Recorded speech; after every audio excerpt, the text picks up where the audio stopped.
Kemudian kalau ternyata bacaannya kayak tadi, kayak Bapak, saya katakan haram. Bacaan itu nggak beres. Bisa kafir kalau tahu artinya dan sengaja. Assalamualaikum Kang Maisa. Siap, Mbak E. Tutupin aja. Ini mau ya. tanya, saya biasa mengruqyah orang itu hukumnya gimana, Kang? Kalau hukum ruqyah mah boleh, Pak.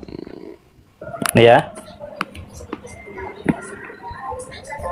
Itu kan sering apa tetangga, teman itu minta diruqyah gitu. Cuma saya kan sebatas tahu membacakan suatu ayat atau doa, membacakan tiba-tiba orang itu merasakan sesuatu yang dirasakan di tubuhnya gitu, gimana itu?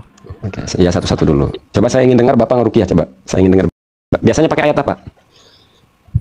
Kita itu ayat-ayat pendek aja, kadang kita pakainya Ya, Al-Fatihah. coba bacakan. Belajar di mana? Di JRA apa KBRA? Kita tidak belajar ya, cuma kita meyakini suatu ayat itu kita yakini aja gitu. Oke, coba saya ingin dengar ayat yang biasa dipakai untuk meruqyah, coba. Saya itu yang sering saya khususkan dulu ke Kanjeng Nabi, habis itu Langsung aja ayatnya apa yang dibacain. Yang dibacain aja, nggak usah terlalu spesifik. Coba ayat apa yang dibaca? Iya, untuk saya meruqyah? biasanya Coba. itu setelah Al-Fatihah saya baca ini yang saya baca. A'udzubillahi minasyaitonir bismillahirrahmanirrahim. Allahumma Sulaiman ibnu rahmanirrahim ibnu rahim. Ya lihul janal fitri fakul samawati wal arda. Ya Allah, ya Muhammad, semua Abdullah ya Abdullah, ya dal ija suratil blaki. La ilaha illallah Muhammad Rasulullah. Itu yang sering saya baca. Tahu tidak artinya Pak yang dibacakan itu? Insya Allah sedikit-sedikit paham. Silahkan jelaskan artinya. Nah ini makanya saya bertanya sama Kang kan itu supaya dijabarkan gitu loh, Kang. Bapak tadi jawab, saya ngerti sedikit-sedikit. Coba jelaskan aja sedikit aja, setahu yang Bapak aja, yang tahu Bapak. Dari bacaan tadi ya. Coba Ibnu Rahman Rahim itu apa artinya? Nah itu, makanya saya kan terus terang aja, kita kan orang awam gitu loh. Makanya Oke, saya jawab singkat kalau gitu Bapak. Ruqyah Bapak yang pakai Bapak tadi haram hukumnya dibaca. Oh iya. Kalau bacaannya seperti tadi itu haram, nggak boleh. Bisa kafir bisa itu. Kalau diyakini itu, bacaannya itu nggak boleh itu.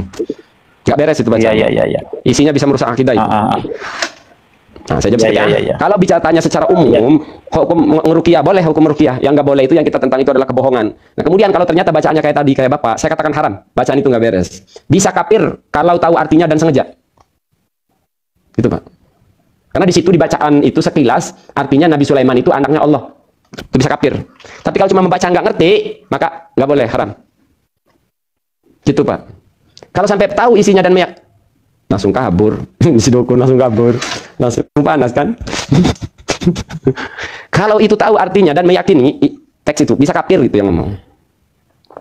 Saya pikir baca Fatihah gitu yang dipraktek. Sebenarnya tadinya saya nggak sengaja se-ekstrim itu. Saya pikir saya cuma apa yang Anda baca itu pengen dengar itu maksudnya bacaan Fatihahnya kayak apa gitu loh. Orang dengan pedenya meruqyah.